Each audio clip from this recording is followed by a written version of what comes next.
Hello and welcome to Crown Corner, the podcast for and about Charlotte FC. I'm Will Palaszczuk alongside Jessica Charman, and we are your broadcast home for Charlotte FC on the radio and during the week here on Crown Corner. The preseason is over and match week is here, Jess, and I know that I speak for a lot of Charlotte FC fans and people who are watching and saying, thank goodness we finally have a match to play for that involves points that count. Oh my goodness, it feels like it's been a forever wait. It's been exciting to see the team play in preseason, but nothing in this world compares to kicking off and actually competing, like you say, for 3 points. We get that on Saturday against DC United. A little bit disappointing that it's not at home. I would have loved, the first game to be at home in front of an incredible crowd, but on the road, we know there's loads of supporters traveling down and we're going to make it a fortress. And it's just, I can't believe it's almost here, Will. It is, and I feel like when you think about the way things went in Charleston, you saw a constant build. You had the first game against Charleston Battery where you played against a team that really treated that like a World Cup final, and we're just trying to kind of figure ourselves out from an 11-on-11 standpoint. You saw an upgrade, in play from the Charleston game to the Columbus game, especially in that second half. They really dominated the last 45. They carried that into the game against Inter Miami despite the scoreline. I do feel like this team is getting better, though, as the preseason went on and, of course, as they get ready to kick it off for real. Without a doubt. And I've been adamant that when we look at preseason, it's all about growing. It's about developing. It's about learning a system. We got to give these guys credit. I mean, they've only been training together 5-6 weeks as a whole. So you expect that. It's the first real competitive moments they've had in front of a crowd. And as you say, it was night and day from the first performance to the third performance. You could see people were getting more comfortable. They were learning what was expected from them and how to play alongside people that they've only met, like I say, a matter of weeks ago. So really excited about that. And also, I can just imagine on Saturday, there's going to be a whole different feeling among these players, right? Like there's one thing getting prepped and ready for a preseason game. There's another thing getting prepped for your first MLS time wearing these jerseys in a competitive game. So really excited. We encourage you to reach out to us, however you are listening to us or viewing us on Facebook, Twitter, and Twitch. You can comment, and we will give you those comments opportunities throughout our podcast, and we'll also be giving you a chance to ask questions of us at the end of the podcast as part of our Matt's Burning Questions. You can't see Matt right now, but Matt is our producer engineer. He will come on with us in the last segment to compile the most questions that you guys have for us throughout the podcast. And here on the podcast today, we're going to talk to Charlotte FC defensive center back Anton Walks. He's going to join us coming up in a couple of minutes. We're also going to talk to Stephen Goff, who covers the DC United for the Washington Post. He is their soccer insider, has covered a bunch of MLS Cups as well as the World Cup, and we'll also do a supporters section spotlight where we will sit down with David Gussler of Mint City Collective. Going into our last opportunity to see Charlotte on the pitch, a 2-1 defeat at the hands of Inter Miami, a goal scored against the run of play, which is something Miguel Angel Ramirez said after the game was a bit unfair, but he also said that in the second half, he liked the chances that they were getting. He just wants more service into the box and more balls into the 18-yard area to get the team some more chances at goal. I was missing delivering more balls inside the box. I was saying to Jay, to Adam, we had people inside the box. We need to deliver, and something will happen. And one ball that we deliver, one penalty. So, but yeah, there are details that we need to adjust and improve and keep working on. And when you hear that, Will, I think what's really encouraging is that he's noticing that players are in the correct positions within the box. A lot of the times with teams, it's the opposite way around. Players are getting deliveries in, but they're not making those runs into the right areas. They're not getting into spaces that would create goal scoring opportunities. So real big improvements. And as he said, they got the chance, they got the penalty, they got the goal. And it was a nervous time watching that penalty. Thank goodness it went in. Yeah, it was great to see Christian McCoon score that penalty against his former squad. I'm also kind of wondering as well, so much of the way that other sports work is that you kind of try to play vanilla in the preseason. You don't want to show too much. And that was even something Miguel said after the game. He said, you know what, we're trying to get the basics down. We're trying to get the basic game model down and the basic principles. And we'll start focusing more on going for goal once these matches count for real. The last thing you want to do is try to tip your hand when these games don't count. Yeah, without a doubt. I think it's one of those things where you don't want to give away too many secrets. You want to keep your cards close to your chest. And honestly, I think the most important thing to develop in preseason is understanding the model. It's getting it right, playing out the back, and the rest of the things will come. And I truly believe chemistry is going to be a key component, and chemistry can only get built with minutes together and spending time on the pitch. So I think we're going to see a huge improvement. Like we said, from game 1 to 3 was huge. Imagine from opening day to April. It's a very long season. There's a lot of matches in a quick, short space of time. And Miguel Angel Ramirez spoke to that improvement following the 2-1 defeat at the hands of Inter Miami on Saturday night. First day, I saw individual behaviors that they are doing better and they are understanding much better in terms of structure. Because for me, the most important now is the structure. I mean, how they need to position themselves and attacking and defending. And from now on that they have the basics, we will go like more specific in the trainings, in specific situations, how to do in this situation, in this third. So now with the league, with the weeks, we will go more deeper on that. And I do feel like, Jess, when you think about this team and how they're developing, there's obviously a great structure with the spine and the back. It's all about, though, trying to find that link up with the midfield and also trying to figure out who exactly is going to be able to penetrate when it comes to that numerical superiority in the front three, especially when you get Karol Swiderski involved as well. Definitely. And like the coach is saying, the structure is what he wants to focus on first. He wants the team to be organized, because if you're organized in this system, you can have a success. If you're disorganized, you're going to give away chances in the back. He wants to make sure everything is solid before they really start taking risks. The key word, as we've emphasized time and time again, unfortunately, is patience, which is difficult. Understandably, you want to go out and you want everything to be perfect instantly, but that's just not a realistic expectation. It's going to take time, but what's so encouraging is that structure is getting more solid, like you say, and then you're going to be able to find, as the link up gets better, as the chemistry gets better, you're going to be able to find those penetrating passes that create opportunities and create numerical overloads. The main goal is to have more players able to play with the ball and create space and get in and behind the defenders. Let's take a look at the minutes played and the breakdown when it comes down to who played the most with regards to Charlotte FC, and kind of getting into how exactly this breaks down from a Charlotte perspective as we look to try and figure out who the starting 11 on this side is. And I do feel like with regards to a lot of these guys from a real, what I would call just intrinsic perspective, a guy like Jalen Lindsey, who has experience in this league, I feel like that's something that really stands out to me in terms of how you go about figuring out who's going to be on the pitch the most for Charlotte. Absolutely. I've got to get those slides up real quick. Looks like they won't. There they are. And there we go. Technical difficulties on the first one. As you said, Jalen Lindsey leading the side in minutes. And he's a young player, but he has some experience. I thought he really led the way in that back line. Joseph Mora, another player that has something to prove. And I'm sure we'll get into that, him facing DC, on the weekend. Sergio Ruiz, Alan Franco in the midfield. I think they've really improved throughout the times that we saw them in Charleston. A little bit, jittery at times, but they're very strong on the ball. They just need to, as you mentioned, Will, get used in possession. And I know you're a fan of Guzman Corujo. Carujo is very great, a stout guy in the center back position. One of the things that Miguel Angel Ramirez says is he wants to have, that stout build and the ability to win 1v1 duels and to win aerials. And I feel like Carujo is big in that area.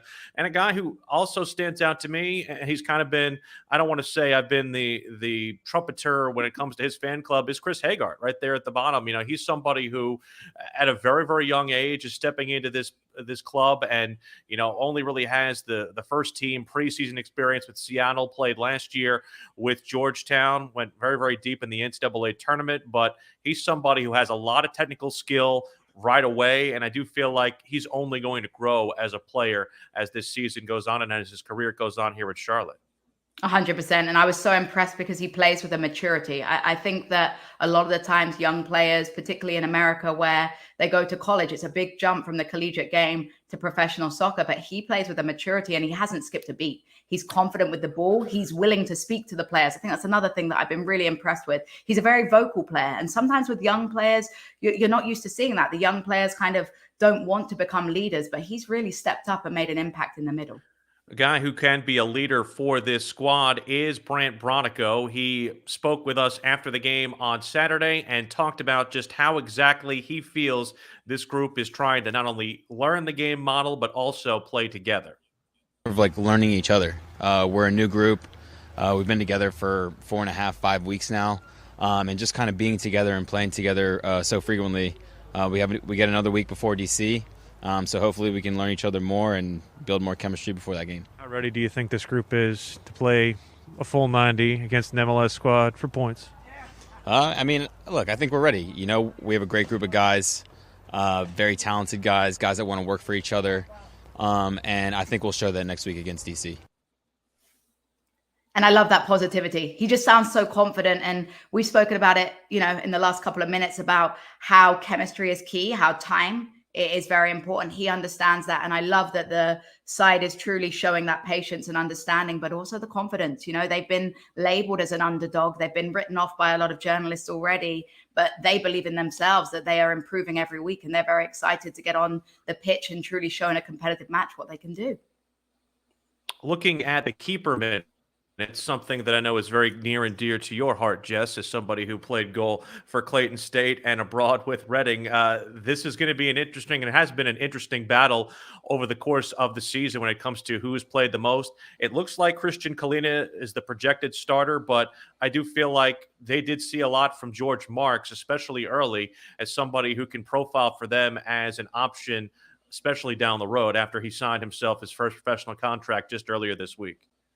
Absolutely. Congratulations to George Marks. It was a big step for him and he got put into the first match, which is always a difficult situation as well. I thought he played well. He's a young goalkeeper. A lot of goalkeepers take time to mature and find their ways, but he came in, he was very vocal, bossed around his defenders. Love to see that.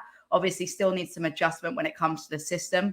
Christian Kalina just has that more experience with his feet. He looked more confident with the ball at his feet, more natural in taking those touches and slightly more confident in finding what can be very difficult passes. For a goalkeeper, you're kind of trained to play it away from your goal a lot of the time. And when you're growing up, you're taught to, go long, clear your back line. It's going to have to be an adjustment for keepers that are raised that way now. They have to find penetrating passes into people, into the midfield. You're playing it between, a pressing line sometimes. So a very difficult style. We saw 45 minutes of Pablo Cisniega right at the end. And he played well. He did okay. But 45 minutes, I think we can only expect that Kalina is the starting goalkeeper come Saturday. And I loved what Kalina said yesterday during his comments with the media. He said that this is a group that, quite honestly, will look between night and day from the first match to what we might see a month or two from now. Very good connection now and normal.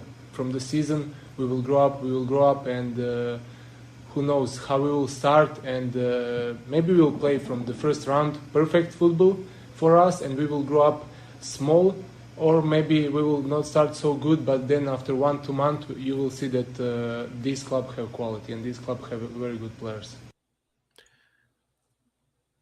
Yeah, I love it. I love the way that he's understanding. Again, it seems like there's a very common notion between all these players. Everyone is on the same wavelength. And with a new side, that can be different. Everyone seems to understand that there's fantastic quality within the team. It just needs a little bit of time to merge together. And he seems very confident with the side he has in front of him, which is so important as a goalkeeper. Speaking from experience, you have to believe in who's in front of you. You have to trust, particularly again, if you're making those risky passes, if you're being asked to give the ball to someone, you have to trust they're not going to turn it over and put you in a sticky situation, Will. Exactly. And I do feel like you need somebody there in that position who has the confidence with the ball at his feet, just because of the fact that it is a game model that it involves the goalkeeper a lot, and probably more so than really any that we've seen, at least at the MLS level. Looking at some guys who are getting their first MLS experience in the matches in Charleston, Ben Bender played the final 45 against Inter Miami. Coa Santos also got himself his first professional contract earlier this week here for Charlotte. Chris Thagard, also the young under 17, under 15 guy. He's a real great, promising, scouted out player for Charlotte. He played 35 minutes throughout the tournament. He's been training with the first team, someone with a lot of raw skill and just trying to kind of find his way in this club. But I really liked how silky Ben Bender looked in that final 45. He really took command and had knowledge beyond his years. 100%. And one thing I've emphasized with Ben Bender is his soccer IQ. When he talks about the game, he is so intellectual about it. He understands. And it's that soccer IQ that you need in a complex system. I think he's a player that is going to surprise a lot of people with the amount of minutes that he's able to earn himself in MLS this season, Will. We are here on Crown Corner. We encourage you, of course, to tweet us your questions at WFNZ on Twitter or on Facebook at WFNZ if you're watching us on either of those. And also find us on Twitch on the WFNZ Twitch channel. We're going to hear a little bit on the DC side from Stephen Goff in just a moment. But first, we will hear from Anton Walks, center back on our very, I would say, stacked position for this club. There's about 5 guys I feel like who could start at that position. Anton Walks is one of them, and he joined us earlier here on Crown Corner. We come to you on the Crown Corner podcast as we get you ready for the opening match for Charlotte FC against DC United. Man who is someone who came over in the expansion draft from Atlanta United, is one of the center backs on this squad. Anton Walks. He joins us here on the Crown Corner podcast after training as we get you ready for the match. Anton, Willie P, and Jess here with you. How has training gone so far for you? It's been good. Very competitive. I think everybody's really looking forward to opening day. It's been a long process for all of us. There's been a lot of new stuff to adjust to, and yeah, we're just excited to get out there and put on a showcase and hopefully get a good result. We got to see you in action in Charleston. What are your main takings from those 3 matches that you got to play in? There's still room for improvement. I think that's the main thing. I think personally I was frustrated in some of the games just in terms of how much quality was being portrayed, because I know we was so much better than what we put out at times, but the ideas were there, so that's definitely a starting point, and we can hold our heads high because in the time frame that we've had, we've definitely worked on and learned so much so far. So it's only good things from now.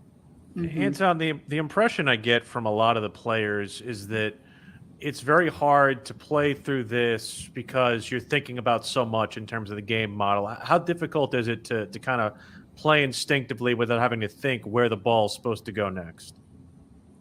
It's definitely hard because everybody's probably used to some type of habits which go against this new model, and it takes some time to get used to because it's a very ambitious style, and we need to have a lot of quality to be able to produce in this system. And I feel we've got the quality to do so in the squad, and it's just about confidence and consistency and time, and we've got all of those things I feel ahead of us, and it's something for sure looking forward to. You talk about consistency. We got to see you play as a back 2 centre-back pairing and as a back 3 centre-back. Which one do you feel most comfortable in, and why? I'm not going to limit my options. I think just being okay. I love that. That's brilliant. Just being on the field, I'll be happy. I think I'm capable of playing in both. I feel I'm still improving, and there's still elements to my game I need to work on in those systems. But I feel if I'm put in either one of those scenarios, I feel comfortable and I feel I can do a very good job for the team. Yeah, I'm not going to lie to you. Versatile player. I'm not going to lie to you, Anton. When I saw you up there close to the halfway line in that back three game, I thought, man, that's about as far up as I've seen you on something that wasn't a set piece, knowing your days back in Atlanta. How much is that an adjustment for you in terms of kind of where you've played previously? Obviously, it's new in recent years, but going back to when I was younger, there was times where I did play midfield, and it's something I feel comfortable with, and it's just coming back to terms and finding the rhythm. I think that's the main thing. I think once you get the rhythm and you just get used to being in them scenarios again, I think you get more comfortable. And all the information we get given from Miguel, it's only going to help us. So it's just making sure that we can just stay sharp and just take on as much information and portray it as quick as possible. Absolutely. Look, enough about the past, on to the future. How excited are you to get kicked off on Saturday? I mean, it's been a long time coming. I think it's going to be a good experience. It's unfortunate that it's not at home, but it just gives us something forward to look ahead of. And it's just one of those things where, again, everybody's anxious and raring to go, and hopefully the fans will be pleased with the end result. I know that it's now about the time is when you start looking at what the opponent looks like. We know DC is a team that has had some defections. They might have some players who you might have thought were going to start, but might not with Ola Kamara, and obviously some other changes there under their second-year head coach, Hernan Lozada. What do you notice about them tactically, and also just from the standpoint of what you guys are doing to try to prepare for the squad you'll see in the starting 11 on Saturday night? I know we took two of their better players, that's for sure. I think so that's a good thing. You can't really look into opposition too much. I think it's too early to be worrying about what other teams are going to do. It's about us and making sure we can enjoy. It's a big day for the club, and there is some pressure that comes with it. But most importantly, I think us and the fans and everybody involved that's built the club up, we just need to make sure we enjoy the first experience. And you talk about the fans. We've been following a lot of them on Twitter. It seems like there's going to be a decent crowd traveling up to DC. What does that mean to you guys as players, knowing that you've got fans already willing to travel, across the country to come see you play? Oh, we're grateful for that commitment, for sure. I think, we got to make them proud. Most importantly, I think they're going to be supporting us regardless. I think just by the way they came out to Charleston, we could see how they're going to support us. But it's a big day. It's a very historical day. And again, we're just going to make sure we enjoy it and give it the best effort we've got. Anton, you mentioned the grudge match element with Joseph Mora and Yordi Reyna, two players who were on DC United who are now with the squad here. We got to see a lot of both of those guys, Mora, of course, at left back, and then Reyna playing more of the forward position. What have you noticed from each of those two guys? Reyna seems very technically sound on the ball, and Mora is a guy who I feel like can play all over the field. Yeah, I think their quality speaks for itself. It's a blessing that we've got them, and the fact that they played with each other, it kind of makes it a bit easier on that side. I think they've got a bit more of an understanding, and that's one of the things that we've been trying to work on is relationships, and the fact that them two have had the time to play with each other in the past, it plays into our factor. So I'm sure they're going to be very eager to go there and prove a point and get a little bit of revenge, and we're going to go out there and put on a fight for them as well. Love that. Love that. Something we try and do at Crown Corner is get to know you as a person as well. We talk a lot about soccer in the media all the time, but we want to get to know you, Anton. Who's your biggest inspiration when it comes to soccer? Who's helped you get to where you are today? It has to be my family. I think all of them have played a part. From my mum, my dad, my brother, and my sister. I think they are fairly young, a lot younger than I am. And when I was getting, driven across the whole of London and England at times, they were there with me. So I'm sure they missed out on a lot of fun activities and things like that. My parents sacrificed a load of time and money to make sure I get in this position. And again, without that support system, I know for sure I wouldn't be in this position today. And I'm forever grateful to that. Something that you and I have talked about on a couple of occasions is your background with Tottenham, and obviously going back to those days and your love of that. In terms of just coming over here to America on more than a couple of occasions, how has that been not only received by your family but those who you know in the game in England? Because I know that this league had a reputation as being a retirement league and being a league that didn't necessarily stack up to the rest of the world leagues, but that reputation has changed a lot over the years, and right now is trying to challenge some of those top 4 and 5 leagues in Europe. Yeah, for sure. I think to compete with the best, there's still a long way to go. But I'm sure, or I know for certain people's eyes are starting to open up and they're realizing this league's not a league that can be slept on the way it has been in the past. I think it's for sure not a retirement league. If you think you're going to come here, you're going to be in for a big surprise. I've said that, but going back to when I first came here, a lot of people, were confused with my decision. But I just looked at like some of the players that were here now, like for example, Thierry Henry. I always wanted to play with him or against him, and he was here when I first started watching the league, and that's what kind of caught my eye. And when I realized there's opportunities to play against and with these types of caliber players, I couldn't really turn down the opportunity. But again, I've had people that have reached out to me and asked me about the experience, and I'll speak highly of it. I think I wouldn't trade the position I'm in right now for a different one. I feel this is perfect for me in an environment which I like personally and on the field and off of it. So I really can't complain, and I recommend this experience to people all the time. I definitely think in England, the perceptions are changing a lot.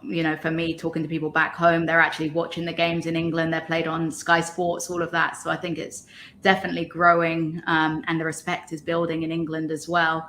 What do you feel are some of the differences in the style of play over here? Obviously, you went back and played in England again between your stints with Atlanta United. What would you say are some of the biggest adjustments about coming to play in the States? I think just the physical demands that come with playing here is ridiculous. I think we're playing up against guys who are full-on athletes. They're some of the quickest, some of the sharpest, just like dominant players in the world. And mentally, I think that's another thing that comes into it, because some of these games you feel like you're mentally about to and you can't do that in games. You're drained. Sometimes you get off the field and you just want to sleep straight away. And I definitely say that's probably the biggest thing, just the physical and the mental side. But obviously the quality comes with that. But I feel where you really have to dig in this league is with your mentality on the field, because there's no room for error here. We know that you have a very great reputation on the pitch, but also you have a very great reputation that precedes you on the sticks, and that meaning the FIFA circuit as well. We've talked a lot about that with you in the past. Have you been able to organize anything with the rest of the club? And has anyone come to at least pass you as the FIFA master on the club? Well, I took my PlayStation to Charleston, and whoa, it came on the road. Let's just say I had a few visitors in my room, and none of them left there with much success. I think, Adam Armour is one of them. Bronico is fairly decent. He did give me a tough game, but he didn't leave with the win. And Christian Fuchs, he had a tough time. You need to ask him when you catch up with him. But he's got a Premier League title, so we can leave him on the FIFA. I got a feeling Fuchs is an old dude, man. I can't see Fuchs hitting the sticks like somebody who's got a little bit more experience. I don't think that's I don't think that's his game. He likes a bit of e-gaming, so I had to introduce him to the, best of the best. If you had to call out, who do you call out for next game? Who do you think might have any sniff of a chance? Honestly, I don't know who. I've tried to get it going. I think, no one really talks about FIFA much, which is kind of worrying. So I'm confident that, not many of them guys can give me a game. There was one thing that was said. I can't remember if it came from Miguel or if it came from one of the players, but it was after the Columbus game where you guys kind of got together as a group, and that was kind of one of the first opportunities where you decided on your own to go as a group for a group meal. how have you seen this group grow together? And even in that Columbus game, you guys had the brawl that took place. It seemed like that was a real galvanizing moment for this group. Without making it sound bad, but those situations you kind of need them because it kind of reveals how close you are. And I think we dealt with it in the right way. You wouldn't have thought, these guys met each other a few weeks ago. We was fighting for each other. Like we've known each other for a very long time, and it's not a good situation to be in. But I think you have to stand up and you have to be ready to support each other in this league because there's times where things don't go your way, and it's about staying together. And that goes from little incidents on the field to results to things personally, and just to be in that situation where all the numbers came together and we really had each other's backs, it's just a good sign, and it's a positive thing, and you can keep moving on from that. Well, we've enjoyed having you, as we always do. It's very much an opportunity for us to kind of get to know the players themselves. And I know that in the times that we've talked with you, we've always enjoyed it, and we hope to see you soon. And we wish not only for you guys to do well on the pitch Saturday, but bring back 3 points so that we can have those for us in tow when we see you on the pitch at Bank of America Stadium. Thank you, Anton. Good luck this weekend and the rest of the season. Thank you for having me. Take care. That is Anton Walks, who joined us a little bit yesterday after training, and we know Anton picked up a knock. We hope that he's able to go on Saturday night. We do also want to point out, for a lot of you, I know that you understand the situation involving Karol Swiderski. The visa issue and passport issue is something that is kind of bubbling underneath the surface here when it comes to this game coming up on Saturday. We still don't know about his status, but we know that it's a temporary thing, and we do at least feel like that's something that should be sorted out in short order. But with that in mind, we did want to at least bring you our first look at kind of what Jess and I thought the ideal lineup will be for Charlotte FC when they line up for real. Here's mine, and I didn't necessarily do this off the bat. I had Mora in there initially at left back, but for as many minutes as we saw Christian Fuchs play, and the fact that he had the captain's armband in the opening match, I feel like maybe Miguel Angel Ramirez is going to lean with experience there and have him play left back. I have Corujo and Walks, again, assuming health on Walks being the 2 center backs. Jalen Lindsay on the right side. Really love the way that he delivers the ball from that right side. I've got Jordi Alcivar in holding midfield, Ruiz and Franco flanking him. I've got Reyna and Titi Ortiz on the wings, Titi kind of being more of a room to roam kind of guy. And then, of course, Swiderski up top in what will basically play looking like a 4-3-3, but one of the things that Miguel said in his comments during the preseason is that formation is a whole mood. He likes to have things flow a little bit. Very fluid. Yes. All right. What do you got? On the flip side, look, I got something slightly different because who knows what's going to happen with these players that are missing. I went with a back 3 of 3 center backs instead, just that we saw that down in Charleston in the final match. Makoun, Corujo and Walks. Fingers crossed Walks is back. Hopefully it's just a very minor knock and he'll be able to play. I think them as a back 3 are very solid. They have athleticism. They have duels. Very excited to see them at the back. Mora and Lindsay as my fullbacks. Love to see them drive forward as much as possible. Alcivar in that holding mid position, which is obviously very important with the style that we want to play. He's got to check in, receive the ball, be confident on it. Ruiz and Franco, the other midfielders, and then Reyna and Ortiz up top. As you mentioned, we're not sure about Swiderski. So right now I'm going to go with that formation based on the fact that Swiderski is a maybe. We're really hoping he can get those visa issues sorted out ASAP because I was really impressed with how he grew in Charleston. And I do feel like Titi Ortiz is a guy who I feel like that's one guy Miguel is absolutely in love with. He knows the game model. They have previous experience with him. And I also feel like he's a guy who Miguel said can play really any position on the pitch. And is willing to. Will, I think that's the biggest thing. It's not just about the ability, it's about the willingness. You know, there's a lot of players that could probably play in other positions, but the minute you put them where they don't favor to be, their heads drop. Ortiz is a sort of player that will play 150% for you, no matter where you put him, whether it's a freaking defender, he'll still do the best he can for the side. So I love his attitude when it comes to playing the beautiful game. We are live on Facebook, Twitter, Twitch, and YouTube. We'd also like to have you subscribe to any of those that correspond with WFNZ and ask us your comments. Matt's burning questions will come in the final segment of the podcast. We'll give you an opportunity to ask your questions, and if you get them in early, we can answer them as we go throughout the podcast. We also want to let you know that tickets are still available for Charlotte FC's inaugural home match at Bank of America Stadium on March the 5th, a week from this coming Saturday, against LA Galaxy. They got about less than 10,000 seats remaining, all in the lower bowl. We've got a record to break, Will. It's a record to break.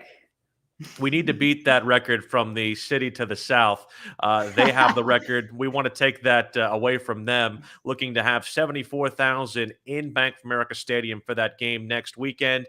Again, you can find the tickets at Ticketmaster, the Bank of America box office, or by logging on to charlottefootballclub.com. But before we do anything against LA, we have to figure out how to get past DC United, an original club in MLS and one that came off of a very disappointing 8th-place finish a year ago. It's a team that is renewed under second-year manager Hernan Lozada. We had a chance to chat with a man who has a lot of soccer coverage experience in this, basically what I would call this league that really is continuing to grow, but one of the real first fruits of that league was DC United. And the soccer insider for the Washington Post, Stephen Goff, had a chance to stop by with us to talk about the team we will see on the pitch at Audi Field in Southeast DC on Saturday night.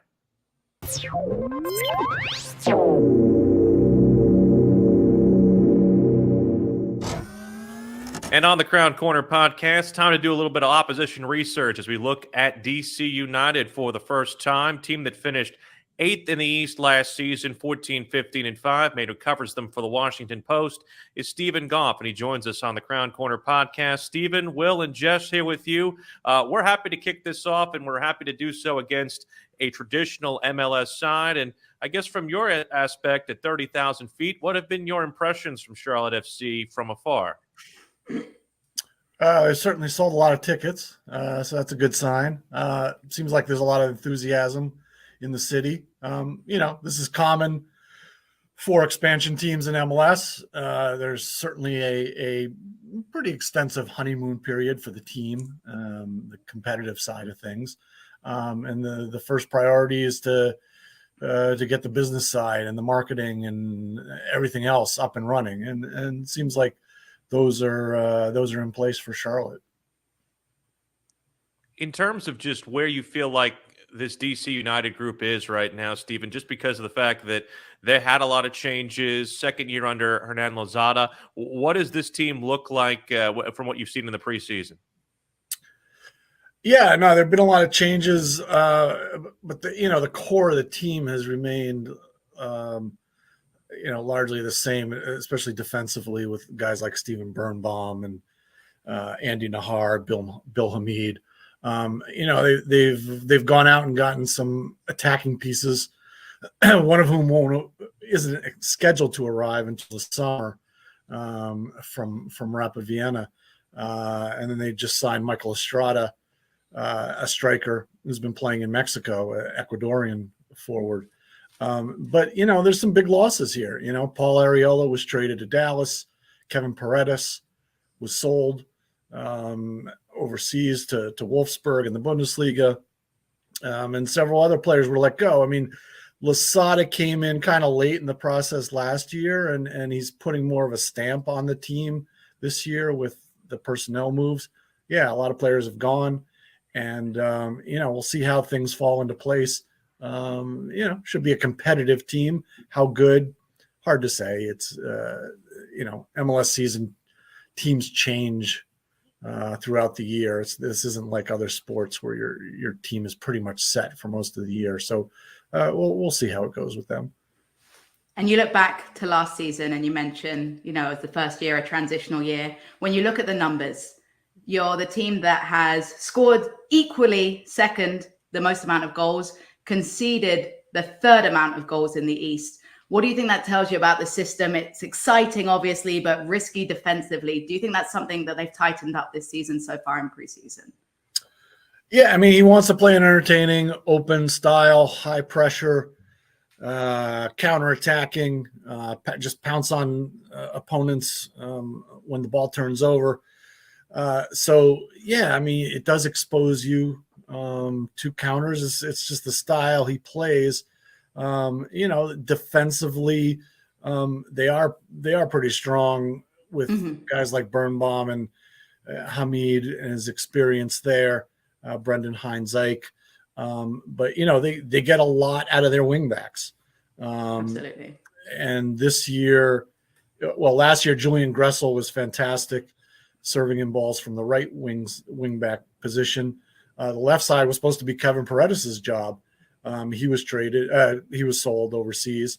They brought in Brad Smith, a veteran player from Seattle. So yeah, we'll see. I mean, they certainly want to entertain the crowd. They want to bring in some fans, and there was some fantastic attacking performances last year. But like you said, it does expose you at times to expose you defensively. We know there's going to be a lot of goals. Yeah, exactly. and there are a lot of parallels, I think, too, with what Lozada brings to the table and what Charlotte manager Miguel Angel Ramirez wants to implement, just from the standpoint of you're bringing in a new system that's not exactly tethered to the way a lot of MLS teams play. And there was a bit of a learning curve. And I feel like having a full offseason for Lozada will certainly help. And I think the same thing can be said for Miguel Angel Ramirez over the course of this season. With more games and more reps and experience, this group will at least attach more to the game model than it might have at the beginning of the year. Yeah, it takes time, especially with an expansion team where all the players are new to each other, except for a few that have played together on other teams. So yeah, it's a long process. The advantage MLS gives that almost every other soccer league in the world doesn't provide is time. In that you have a playoff system. You do not have relegation, so you can take some chances and let things fall into place where the results, the urgency of the results, are not as high because you can get in the playoffs. Your season does continue if you finish 5th, 6th, 7th place, and there isn't that fear of relegation. So yeah, it's a process, and players will or will not take to it. That remains to be seen with any team. Look, there's one player that the Charlotte locker room's obviously circling on their whiteboard as someone they need to mark out of the game. It's Ola Kamara, second in the Golden Boot race. Flip your mindset for a little bit. You're used to wanting to know how he's successful. If you're Charlotte's defensive line, how do they handle a player of his caliber? Well, I don't think he'll play this weekend. He hasn't played at all this preseason for health and safety protocols. He's supposed to rejoin the team this week, rejoin training. He was not in California with them. And he's also on the trading block. It doesn't look like anything's going to happen imminently, but he's in the last year of a contract. So there's other issues going on. But a player like Lozada or a player like Michael Estrada, a player like Kamara and a player like Michael Estrada, who will probably start this weekend. It involves close marking. Don't give him the space. The other day, DC United scored both goals off set pieces, both set up by Julian Gressel. One of them was a header by Estrada off a free kick. Set pieces, as usual, are key to any team's defensive effort. Whether a guy like Kamara or Estrada or someone else is out there, that's what you need to focus on. Is there a better man on the flank in MLS than Julian Gressel? He's pretty good. He serves a terrific ball. The other day, one came off a free kick, which was whipped in, perfectly. The other one was a corner kick, which Birnbaum put away. Gressel's fantastic. He's really taken to that wing back position for DC. When he came to DC from Atlanta, he was, more of a winger, played up a little higher in the attack. here. He's a little farther. He's a little deeper. But certainly an incredible weapon for DC coming from a deep line position. Is the formation for Lozada more of a 3 at the back just because you have Nehar's ability to go forward? Are they more content to do 3 at the back, or potentially, go to 4 and have Nehar kind of as a floater? Yeah, no, they like playing 3 in the back with 2 wing backs. Nahar is the guy on the right side of the 3-man, but he's a unique player because he has natural attacking instincts. He's been an attacker most of his career.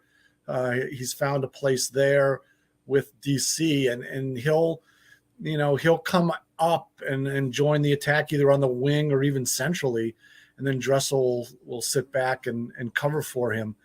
But you can make the argument that Nahar was one of their best 3 attacking players last year.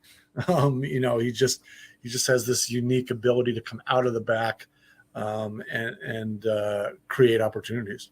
His footwork's incredible too. I watched a video of him pretty much Maradonaing on the halfway line and breaking in. It's incredible. And I think what makes that so difficult for the defensive team is the fluidity. If you're Charlotte FC, you don't know what angles they're going to be attacking from, because it can be players that you don't expect to have to mark. On that note, when we do broadcast, we like to talk about keys to the game. It's the ways that, that they'll be looking to really focus on through the game. If you're DC and you had 2 keys to the game, how do you feel they'll be handling taking on Charlotte on Saturday? I mean, the onus is on them. They're at home. It's the home opener. They're playing an expansion team. Expectations are higher this year in general. Expectations are certainly high when you start the season at home against a new team.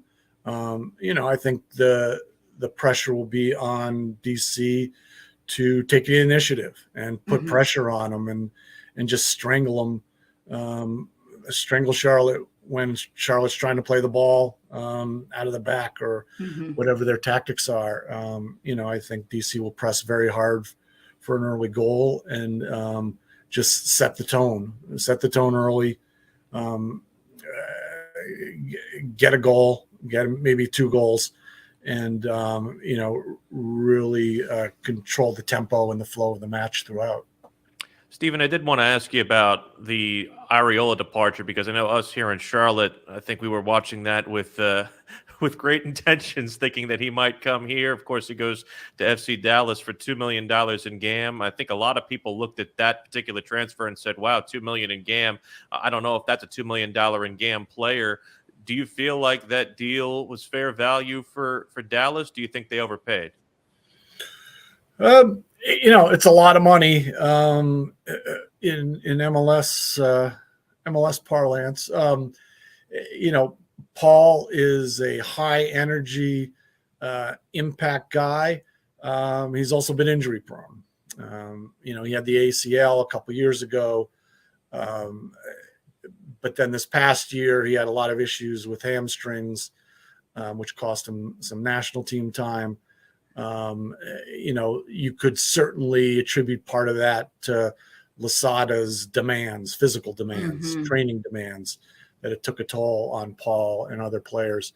From a DC standpoint, I think they hated to lose Paul, but the amount of money that they received and the amount of resources they have to rebuild the roster is pretty impressive. Paul's not a huge scorer. He can score goals. He can set up goals. Great guy to have on your team. He's going to work hard. Is it worth $2 million? That's hard to say.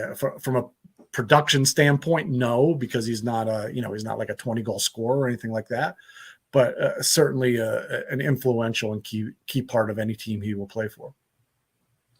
Look, I'm not very good at predictions at all myself, but going off the vibe of where DC United fans are at mentally, where do you think they would be satisfied with finishing in the conference this season? I think getting in the playoffs is pretty mandatory for this group. They just missed out last year. The expectations were pretty low last year. They exceeded them late into the summer, and then they faded at the end and just missed out. And I think that was very disappointing. This year, certainly getting in the playoffs is the prerequisite. They need to take that next step, and that's to get in the playoffs. Losada's talked a lot during training camp about not just getting in the playoffs, but being a team that could win in the playoffs and not just getting in and getting knocked out right away. Mm-hmm. So that's their goals. It's still a roster building process, and this is a team that should take the next step this year. The first of two times that we see DC United this season, once more here in Charlotte. But of course, we kick it all off for real beginning on Saturday when Charlotte FC visits DC United. Stephen Goff, your credentials precede you, and they are certainly very great, and we certainly appreciate the time. And we look forward to a good match on Saturday. Thank you so much. Excellent. My pleasure, guys. That is Stephen Goff, who joined us again yesterday here on Crown Corner as we bring you into game week and match week for Charlotte FC against United. I do feel like with both of these clubs, you're going to have some questions up front, especially if there's no Swiderski and if there's no Kamara for DC. It could be more of a defensive-minded contest. I'm not saying 0-0 draw, Jess, but I do feel like from the standpoint, you have to figure out who's marking Julian Gressel if you're on defense. And if you are Charlotte, it's all about whether or not you can continue to beat out those numerical inferiorities to get some more chances up front. Like Miguel Angel Ramirez said, we need more balls in the box in order to try and create chances at goal. Look, 100%. I agree with you, Will. I think it's an interesting component is that both sides are potentially missing their firepower up top. They're going to have to look and adjust their systems in terms of both sides. So that could be very interesting. It's going to be a little bit different lineups that we would have expected looking into this one previously. I think one of the biggest challenges for Charlotte FC is going to be dealing with a high press. We know that DC United wants to play a very exaggerated press. They want to step to the ball. They want to force turnovers and make it very difficult for the defenders to play out the back. So when we talk about a challenge, this is a great challenge to get started for Charlotte FC. And you know what, Will? I think away from home, a 0-0 would be a take-awayable result. I wouldn't leave DC feeling disappointed if defensively we were able to shut the opposition out, not concede. That would be a great sign. And as long as we're creating opportunities up top, if you're missing your top striker and you can hold a good, strong playoff contending side to 0-0, I don't think you look at that as a bad result.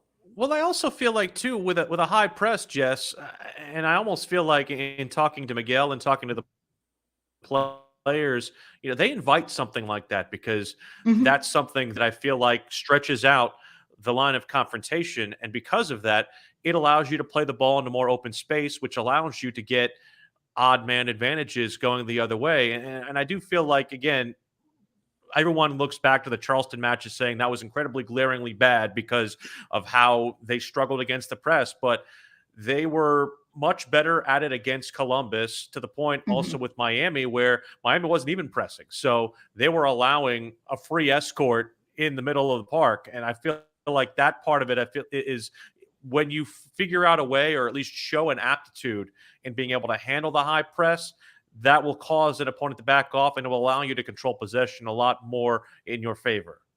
Yeah, I agree with you. Well, I think that it's, again, I use the phrase high risk, high reward very often with this system. It's a high risk because if you get caught under pressure while you're making those passes, you're in your own goal box or you're creating a very good attacking position for the opposition. If you get it right, though, and they've given you these players, there's a lot of space from where those players have come from. So I'm so excited to see it in action. I think it's going to be a thrilling game. Both teams play open systems. It could be a 0-0. It could be a 3-3. It could be, who knows? All that matters is that Charlotte FC is getting to kick off their first game, Will. Yeah, you mentioned risk. One of the first things Miguel Angel Ramirez said to me in our initial interview, which you can see at WFNZ.com from a couple of months ago, what is life without risk? I like that about him and our head coach. we had a chance, and we will have a chance during every podcast, to focus on the supporter groups, the 5 that are not only the supporters council groups that are recognized by Charlotte FC, but also some of the smaller groups. We're going to highlight some of the different watch parties that are happening for the opening contest, but we did also want to talk with a member of one of those supporter groups, and we had a chance to catch up with Mid-City Collective President David Gussler here on Crown Corner.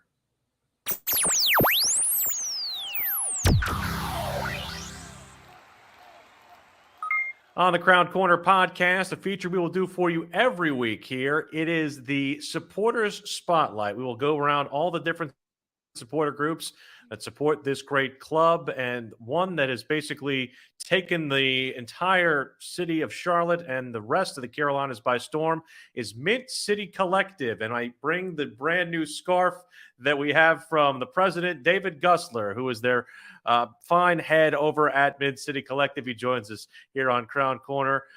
Welcome to the season, David. Thank you so much for taking some time with us. Yeah, I'm super excited to be here. Thanks for having me on, and I'm excited to be on the Crown Corner with y'all. So looking forward to this season. It's great to have you. For those who are new to the supporters group culture, we're dealing with a lot of fans who are new to the game of soccer, at least domestically. This is a uniquely American idea, and it's something that I feel like is a hybrid from what happens over in Europe, and also what we have here, maybe at the collegiate level when it comes to student sections. It's kind of the melding of those two philosophies. Not only what do you feel like your mission is as a supporter group, but how did you guys come to start Mid-City Collective? Yeah, so we started almost back in 2019. So it's a group of folks that just had heard rumblings or rumors that Charlotte might be in a bid for a MLS team. Folks from all over the Carolinas and Charlotte, some having soccer experience, some not having any soccer experience or knowledge, and really just collaborated and wanted to make a supporter group that represented not just Charlotte, but really the Carolinas as a whole, or anybody that calls the Carolinas or Charlotte home. So 2009 came. Obviously, we all know the history of how the team came to be announced in December, and we kind of hit the ground running from that perspective, right? And so 2019, 2020, we're excited having the club build. Started seeing different chapters throughout the Carolinas and mostly in Charlotte kind of start to pop up. A very similar model to what you see with the American Outlaws, which is the United States national team supporter group, where you have different chapters throughout the United States. So very similar model. We just wanted to have something where you have an overarching and supportive head group, but then really a more localized effort where, fans and folks feel more a part of the community and being able to go to their local establishment or see their neighbors and be like, hey, we're all part of this together. And yeah, I mean, as you've seen, like we have, thousands of fans or thousands of members that are part of Mid-City Collective, some all the way over in Denver, Colorado, some over in Europe and Germany and England.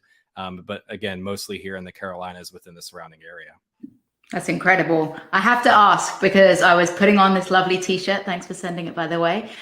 Protect the Nest. What is that about? Talk to me about that, because that was I asked Will and he didn't know either. So we would love to know. Yeah. Tell us about that. Way to throw me under the bus, Charman. That's really awesome. I didn't want to be the only one that didn't know. No, you're good. So that's really kind of like our inaugural season, like I guess kickoff slogan, right? So for the past, I guess, almost 2 years, because the club got delayed, we kind of called it day zero, right? So it's kind of the day before kickoff. And so we built that up. You kind of see that on our initial scarves. Some of our original t-shirts say like day zero's coming, those kind of things. But really what we wanted to do for year one is just kind of continue to see the brand and the influence that we have within the logos. You see the eagle, we have the bird. There's different influences when you see our branding. So if you go to midcitycollective.com, you can actually see the full story. But if you look at the eagle, there's actually, it looks like almost like woven textile within the wings, right? So that kind of plays to the textile industry and the history that we had here in the Carolinas. The eagle protecting the nest.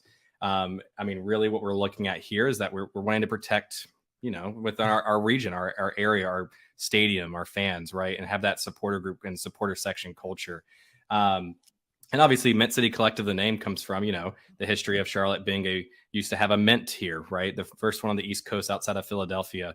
And that's why you see Mid-City Collective, we have a pun on the name with the mint colors. And so obviously I'm wearing the scarf tonight. I'm wearing the minted 2022 kit. That's right. So yeah, within the space for it. So I'm really excited for it. But yeah, it's just a branding for us. It's having fun with some of the logos that we have, and we're going to continue to see different things come out over the years as we continue to grow as a supporter group.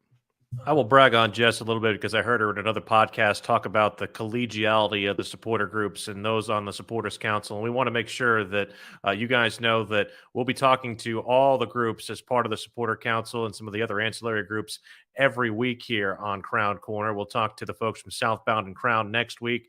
We're going to talk to Uptown Ultras, Blue Furia. We'll also have the Carolina Hooligans on here as well and give you a little bit of the taste of what these other groups bring to the table as well. So it's not just about Mid-City, but I do want to at least give you guys some kudos, David, just because I do feel like there is, and Jess and I have done this for a number of different clubs across the country. We've seen situations where the clubs are at each other's throats and there's a lack of collegiality between the two and there's animosity. That's not the case with this collection of groups. Not only have we seen collaborative work, but we've seen it in varieties of areas, not just from the march, but also from the chant practices that I've attended and some of these other groups have also put on. It's really something to see. And I want to applaud you guys for that and just kind of get folks who might not know some of the inner workings of what you guys are doing, bring some light to those things. Yeah, I mean, I think credit to all of us involved, right? And so, like you said, I've seen different supporter groups, different clubs. You have different, I don't say factions, but people kind of sometimes go at each other with it, right? They have very strong opinions and they want to make it their way, and they want to have the intention of their members and their fans at heart, right? But I think it was a blessing and a curse with having the club get delayed by that year with COVID, just because, frankly, like a lot of us as supporter group members and supporter group leadership, we had nothing else to do because like the club was delayed, is that we just kind of like formed this bond and wanted to support each other, right?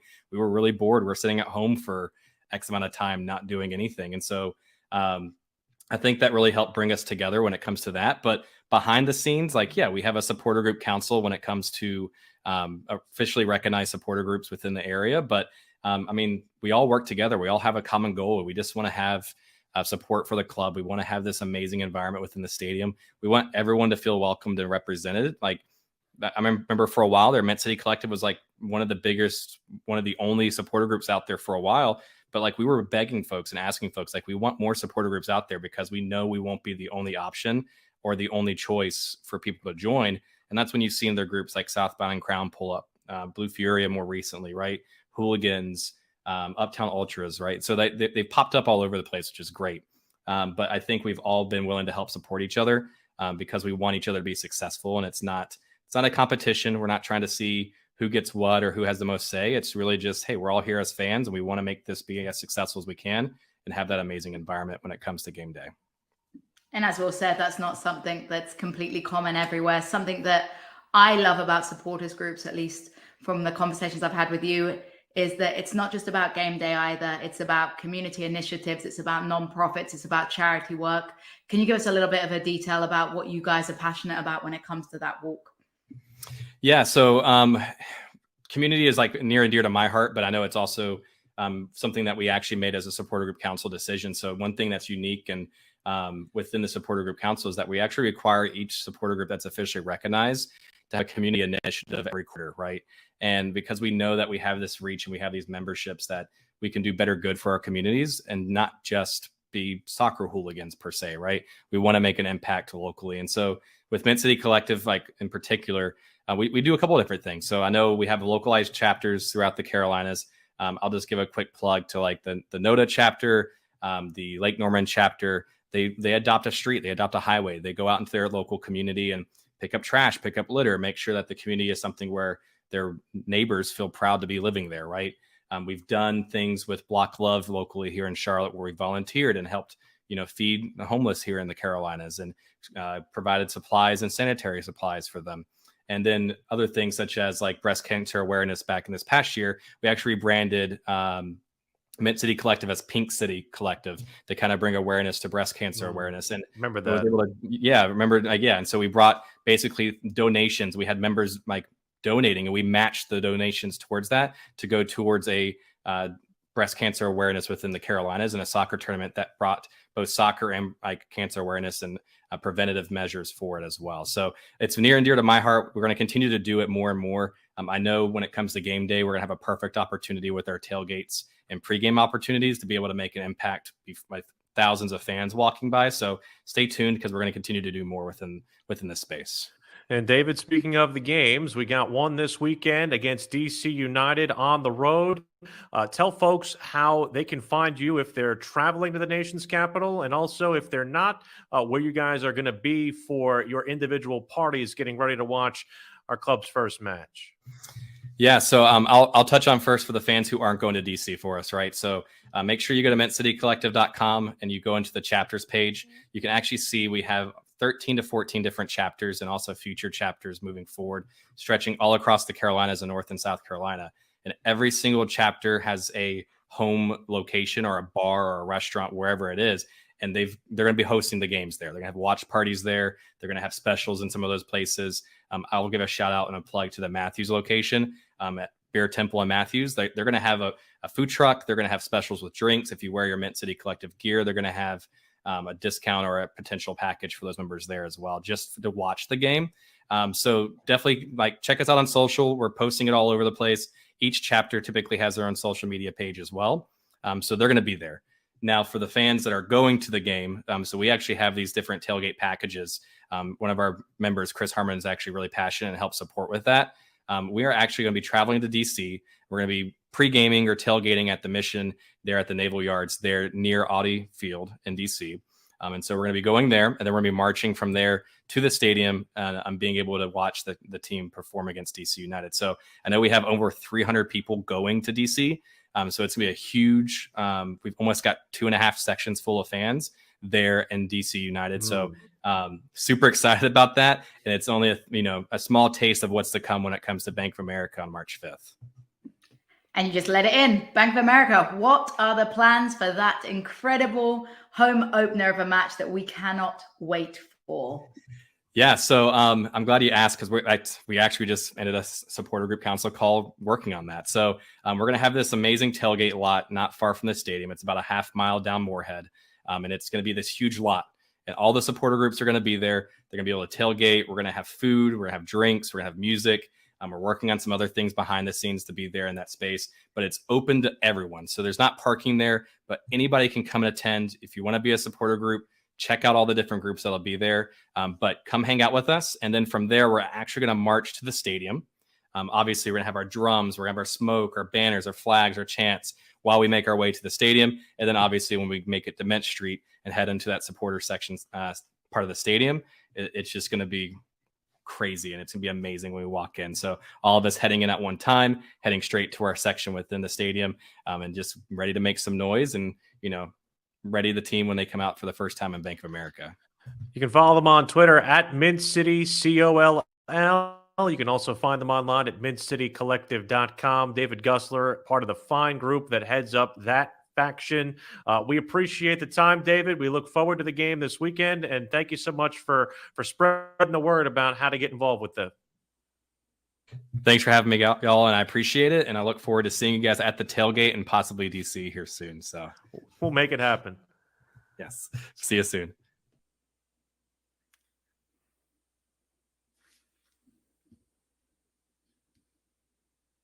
That is David Gussler from Mint City Collective here on the Crown Corner podcast. Will Palaszczuk, Jess Charman back here with you. We got plenty of stuff still to get for you, including Matt's burning questions. But we also wanted to let folks know some of the other places where they can watch and take in the match. Also, if they're going to the game and if they're not going to the game, Jess. Absolutely. So Carolina Hooligans will be at the Bull City Cider Works in Lexington. The Mint City Mafia, Big Ben Pub. That's somewhere that I want to check out. That sounds very exciting as an English person. And Uptown Ultras at the Union and the Queen's Firm Dilworth Neighborhood Grill. Where else, Will? So Southbound and Crown, my folks, they're spread across South Carolina. They've got a pretty great faction of people at Town Tavern in Fort Mill, but they're also putting a bunch of people up there for the contest in D.C. They'll be meeting at All Purpose D.C. in the Navy Yard, which is right close to Audi Field from 2 until 5 before heading over towards the stadium. They'll have watch parties in Greenville, Charlotte, Fort Mill, as well as Columbia, South Carolina. Plenty of stuff for them. We also want to give you an opportunity to go to the Blue Furia matchup this upcoming weekend as well. They'll be basically at the La Unica Bar and Grill in the South End. It's right there by the Music Yard. They'll be raffling off a pair of tickets to the home opener club seats. So if you go over there for that, you have an opportunity to take part in the raffle. They'll also have some other things that they're raffling also there for Blue Furia as well. Very much looking forward to seeing those come together. And also just Mid-City Collective, as we said before, has all of these different watch parties across their various chapters. All that stuff is available at those individual supporter groups. Pick one. We're going to be focusing on them throughout the course of the season. Find one that's passionate to you, and you have an opportunity to join them jumping around at B of A for these 17 home games. It is now time to bring on the mustachioed maven himself, Matt Hogan, for Matt's Burning Questions. He has been watching our Twitter feed. He's been watching also our Facebook, our YouTube, and Twitch accounts. Matt, what do you got for us for our Burning Questions here to close out the show? All right. By the way, mustachioed maven. That's a new one. I like that. But we got two. I'm not even going to I apologize to whoever submitted this question, but I cannot pronounce that. Will, you have some Z's in your last name, so maybe you can. But our first question is, what is your highest expectation for CLTFC this season? Go ahead, Jess. I think for me, I want to prove all of the mainstream doubters wrong. Honestly, I think there's been I've got a bit of a chip on my shoulder as a Charlotte FC fan at the moment. There's been a lot of posts going out lately where it's being predicted that we're going to finish rock bottom. I disagree. I think that we have a very intelligent manager. I think we have some very great players in the puzzle pieces. We've just got to gel together within that. So I think that I just really want to show anybody that's really thought that Charlotte FC isn't going to be able to compete, that we are going to be able to compete. What about you, Will? I think the biggest thing that for me, Jess, is that this roster is not complete. And I do feel like that's something that the sporting director Zoran Cornetta has said on repeated occasions. It's something the manager has said on repeated occasions, and Tepper Sports CEO Nick Kelly has also said they're still working on bringing some more players in. They are going to try and add some more from the DP reins and also more up front. They're not shy about that. It's a long season, and while it might seem like it's condensed because we're starting in February and ending in late September, October, is still 34 matches, and there's plenty of time to prove themselves. And something that I believe was said with regards to just the parity, I think Eric Quackauer said this on the Mac Attack yesterday morning. The league has parity in it, and the league is set up that any team can beat any other team on any given day, and it really is set up that way. So for those who feel like Charlotte does not have the technical ability or the ability to compete in this league, I say, you know what? This group's going to look a heck of a lot different 1 to 2 months from now than they start. And I don't even know. We still don't know how they're going to start. So I feel like there's still plenty of optimism that I have for this squad. And I'll defer to Nick Kelly, the Tepper Sports CEO. I want to see a playoff game. I want to see a playoff game in Bank of America Stadium this season. I feel like that's certainly attainable if the right pieces are added throughout the season and the right build continues. All right. And the last question I have for you guys, I know we went a little over, so usually we'll have more, but today we only have two. It's from @RealMattBarber, and he wonders, do you foresee any additional DPs being added this season? 100%. And as Will mentioned in that last answer, they've been very vocal as a club that they want to add more players in. But yes, would we ideally have 3 DPs to play on Saturday? Of course. But something that I'm very passionate about is that it's the right DPs. We don't want to go out and find a player just because they have a big name or they have a decent record somewhere, but they don't fit in the system. I think we have to be patient and understand that when the player comes, we want someone that fits in with this group of players instead of just being a big name signing. So I do foresee additional DPs. I just think they're taking their time to find the right fit and to make sure that everything can go through smoothly.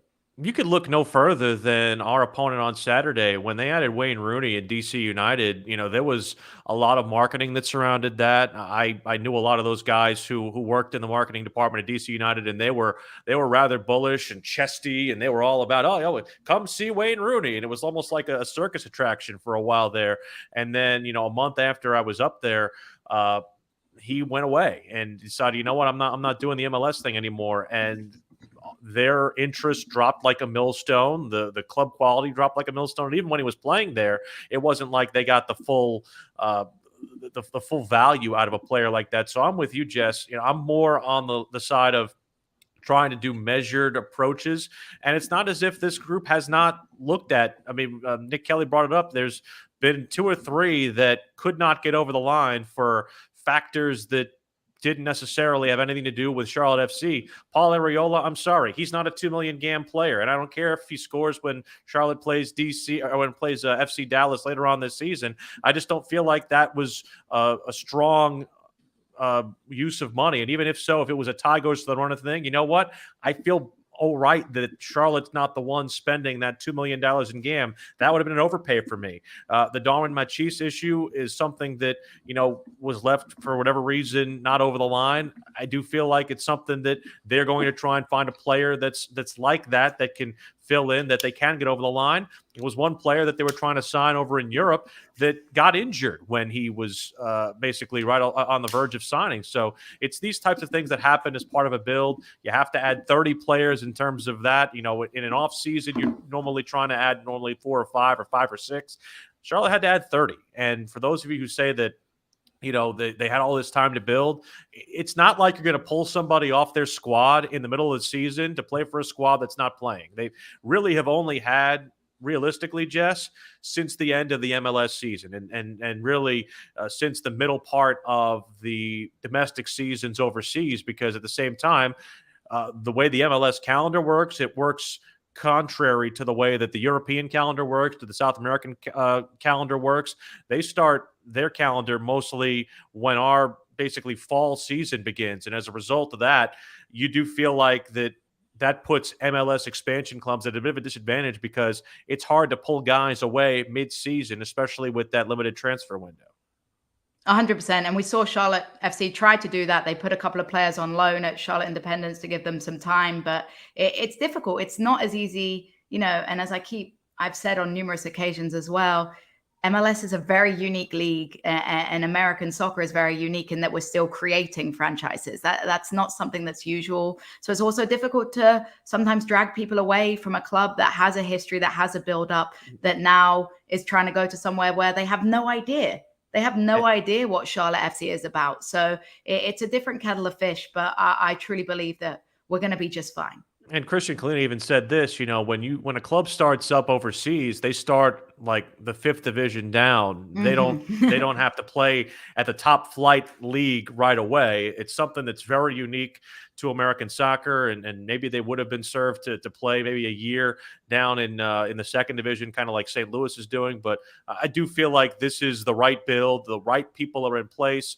I love the squad that we have, and I'll be proud to see them play in DC coming up on Saturday night. And I'm looking forward to a fantastic season. We're looking forward to a great season with you here on Crown Corner. We'd like to thank our guests on this program, Anton Walks, Stephen Goff, and David Gussler. We'll have plenty more to bring you this week. I know we went a little bit over our 1 hour scheduled time that we usually are trying to do here with you on Crown Corner. We'll try to keep it to an hour at the most in future weeks, but went a little longer just because this was the first one and we had a little bit of intro at the beginning. But remember, Charlotte FC and DC United will be on the air at 5:30 on Saturday night on WFNZ, 6 o'clock for the kickoff, and you'll also be able to stream that on the WFNZ app and WFNZ.com. For my partner, Jess Charman, and for our producer and engineer, Matt Hogan, I'm Will Palaszczuk. Thank you so much for watching Crown Corner. We'll be back here next week, Wednesday at 10 o'clock on Facebook, Twitter, Twitch, and YouTube. And thank you so much for watching and listening to Crown Corner.